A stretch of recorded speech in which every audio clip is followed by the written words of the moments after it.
Assalamualaikum warahmatullahi wabarakatuh. Baiklah, nama saya Ria Dian Pertiwi. Saya dari Prodi Pendidikan Agama Islam kelas PAI 5G. Di sini saya mendapatkan tugas untuk menjelaskan tentang apa yang saya dapatkan dari mata kuliah evaluasi proses dan hasil belajar. Baiklah, di sini saya akan menjelaskan tentang apa itu evaluasi. Nah, evaluasi itu erat sekali kaitannya dengan pengukuran, penilaian, dan tes. Nah, kemudian apakah sama evaluasi itu dengan ketiganya? Tentu saja berbeda ya. Nah, pengukuran itu sendiri adalah suatu kegiatan untuk menentukan suatu nilai, yang mana nilai yang diperoleh berupa data kuantitatif atau berupa angka-angka. Nah, dalam pengukuran itu menggunakan alat ukur. Misalnya, dalam kesehatan untuk mengukur tinggi seseorang itu menggunakan meteran. Misalnya tinggi seseorang 170. Nah, 170 itu adalah hasil dari pengukuran. Kemudian dalam dunia pendidikan, alat ukur yang digunakan yaitu berupa soal atau tes. Nah, tes itu adalah alat yang digunakan dan diberikan kepada siswa untuk dikerjakan. Misalnya, dalam ujian, siswa mendapatkan nilai 90, maka nilai 90 itu adalah hasil dari pengukuran. Kemudian penilaian.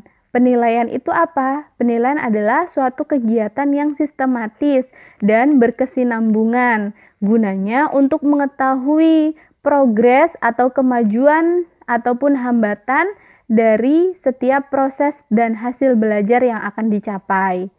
Kemudian selanjutnya adalah evaluasi. Lalu apa evaluasi itu sendiri? Nah, evaluasi adalah kegiatan menerjemahkan dari hasil pengukuran dan penilaian serta tes yang dilakukan. Dari hasil pengukuran, penilaian, dan tes itu akan diambil keputusan-keputusan.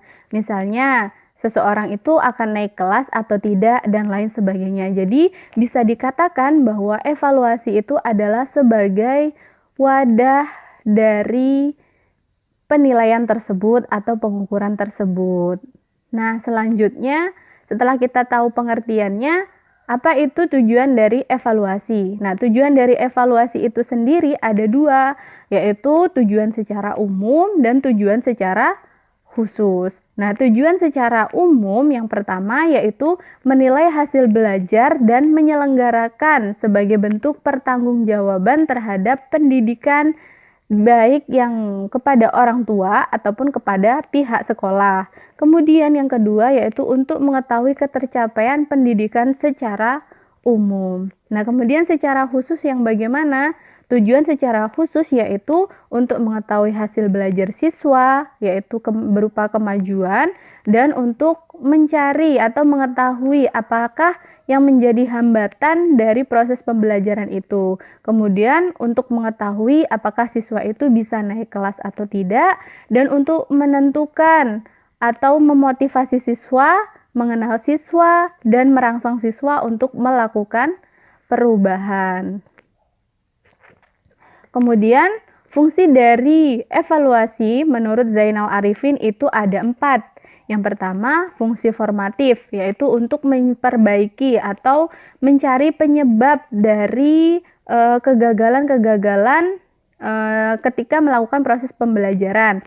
Nah, yaitu dengan cara menyelenggarakan program remedial atau yang lainnya. Kemudian fungsi sumatif, yaitu untuk menentukan hasil belajar siswa, yaitu memberikan laporan. Nah, laporan ini bisa digunakan untuk keperluan administrasi sekolah atau untuk laporan kepada orang tua. Kemudian yang ketiga yaitu fungsi diagnosis, yaitu untuk mengetahui kelemahan dan kekurangan dari penyelenggaraan pendidikan tersebut, yang mana siswa itu biasanya mengalami kesulitan belajar. Nah, di situ akan dicari solusinya. Nah, yang keempat yaitu fungsi penempatan. Artinya di sini evaluasi itu memberikan peluang untuk siswa bisa belajar sesuai minat dan kemampuannya. Misalnya, seorang siswa minat di bidang sosial, maka dia akan diletakkan atau ditempatkan di kelas IPS. Nah, seperti itu. Kemudian selanjutnya jenis-jenis evaluasi. Jadi jenis-jenis evaluasi itu hampir sama dengan fungsinya, yaitu yang pertama ada selektif, kemudian diagnostis, kemudian penempatan, sumatif, dan formatif. Nah, selanjutnya yaitu ruang lingkup evaluasi itu mencakup 3 hal. Yang pertama adalah ranah kognitif, yang kedua adalah ranah psikomotorik, dan yang ketiga adalah ranah afektif. Nah, ranah kognitif adalah aspek pengetahuan bagaimana siswa itu berpikir, bagaimana siswa itu memahami. Nah, misalnya dalam pendidikan akidah akhlak, itu siswa diminta untuk menjelaskan apa itu pengertian dari akidah dan apa itu pengertian dari akhlak. Nah, dari pengertian itu maka disebutlah pengetahuan atau proses berpikir dari siswa tersebut. Kemudian yang kedua adalah aspek psikomotorik. Aspek psikomotorik adalah aspek tentang keterampilan atau kemampuan siswa untuk menciptakan hal-hal yang baru atau mempraktekkan sesuatu. Misalnya dalam fikih itu ada yang namanya praktek sholat. Nah, bagaimana siswa itu melakukan praktek tersebut dengan baik atau tidak. Kemudian aspek afektif atau sikap. Sikap ini bisa sikap spiritual ataupun sikap terhadap sesama. Nah, sikap ini biasanya bisa kita lihat dengan melalui pengamatan, kemudian kita bisa mengetahui melalui proses observasi. Selanjutnya yaitu prinsip evaluasi. Jadi prinsip evaluasi yang sudah dibahas yaitu yang pertama, kontinuitas. Kontinuitas itu artinya berkesinambungan atau berkelanjutan. Artinya evaluasi itu tidak hanya dilakukan sekali, akan tetapi di setiap semester, di setiap pembelajaran yang kita laksanakan itu harus dilaksanakan evaluasi. Tujuannya supaya apa? Kita bisa mendapatkan feedback atau umpan balik sehingga kita bisa tahu apa kelemahan kita dalam mengajar, apa kekurangan atau hambatan yang dialami oleh siswa atau peserta didik kita. Kemudian yang kedua yaitu komprehensif atau keseluruhan. Jadi evaluasi itu dilakukan secara menyeluruh, artinya baik dari sikap afektif, psikomotorik maupun kognitif. Kemudian prinsip yang selanjutnya yaitu objektivitas, artinya bentuk penilaian atau hasil itu tidak memandang siapa peserta didik kita. Jadi dilakukan secara real, secara nyata. Hasilnya itu nyata dari proses yang kita jalankan selama proses pembelajaran itu. Kemudian yang keempat yaitu kooperatif, artinya bekerja sama. Nah, evaluasi ini tidak bisa bekerja dengan sendirinya, akan tetapi dengan dukungan dari pihak-pihak lain seperti kepala sekolah ataupun pihak-pihak yang bersangkutan, misalnya orang tua dan lain-lain. Kemudian prinsip dari evaluasi yaitu praktis, artinya bisa digunakan oleh siapa saja dan kapan saja. Jadi evaluasi ini kan tujuannya untuk memperbaiki. Jadi kalau evaluasi itu sudah disusun secara baik, maka diharapkan evaluasi ini bisa digunakan oleh semua orang yang bersangkutan untuk melakukan evaluasi itu sendiri.